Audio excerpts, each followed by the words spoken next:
Hey guys, thanks for joining me. In today's video, I wanted to share a tutorial about how I made these DIY face masks. Please do keep in mind that this is not a replacement for personal protective equipment, although it is an alternative that we could use when we have to go outside our home. I do want to be clear that homemade fabric masks does not guarantee someone protection from becoming infected with COVID-19. So here are the materials that I'm using, and as for the pattern, I got this from Design Space, and if you don't have access to Design Space, you will find tons of free ones online. These masks are actually for my kids, so the size for my Sonic fabric is 11 by 7. And then for my red fabric, this is sized at 10 by 6. And I have this kind of elastic, which I found it in the jewelry section. I know it's been difficult to find elastics around, but I've seen others use ribbons, hair ties, cut-up shirts, or any fabric to use to go around your head or your ears. I'm just going to trace the template on the fabric.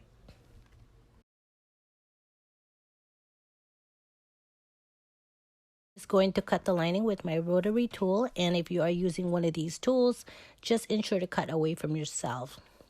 Please be very careful because these blades are extremely sharp.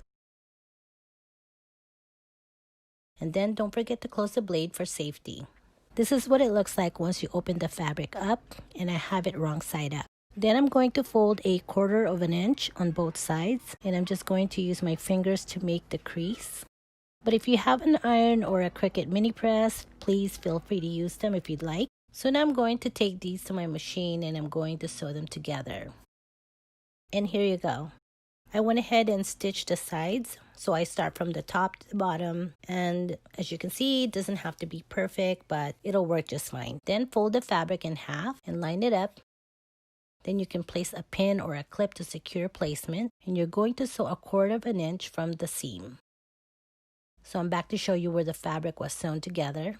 You can make snips and slits here with your scissors if you'd like, but I'm going to use my pinking shears to trim this part. I'm just going to open this part of the fabric and just press it with my fingers to keep it flat. Or if you prefer, you can use your iron or mini press to help you keep the fabric flat all the way down the fabric. Some sew a straight line on both sides of the center here. But what I will be doing is I'm just going to do a zigzag stitch instead. But do what is comfortable for you. So I'm going to bring this to my machine and I'll be right back. So this is what it looks like when you do a zigzag stitch. And it even shows better on the other side. I did the same exact thing on the other fabric, sewed the sides and zigzag stitch in the middle.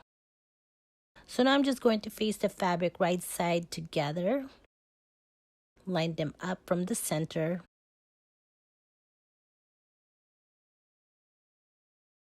grab a clip and place to secure the fabric together. And I'm just going to do the same thing at the bottom.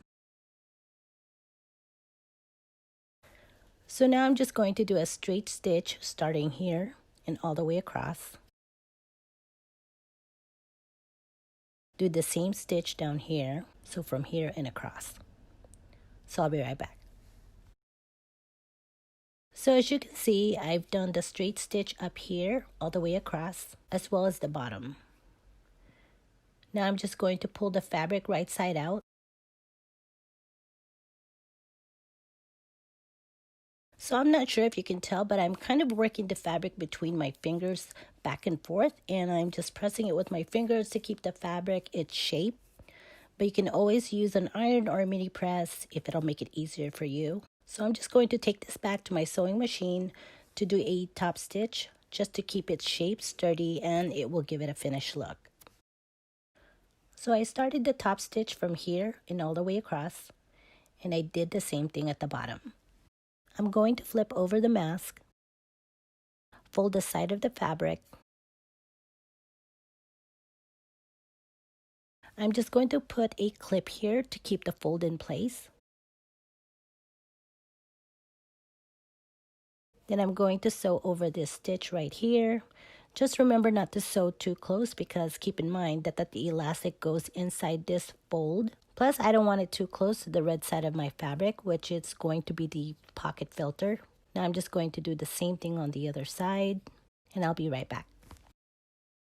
Now that I stitched both sides, I'm going to insert my elastic. I don't have a safety pin with me, but I found a paper clip which I'm going to use.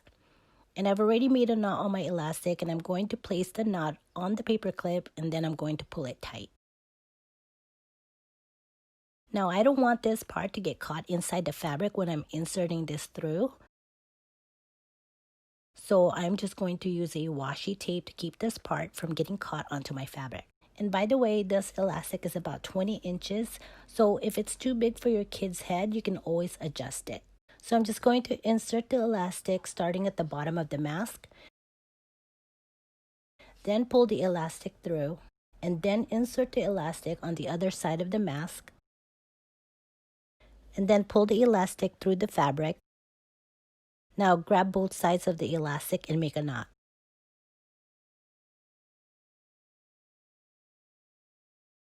Now I'm just going to pull the elastic to hide the knot inside the fabric.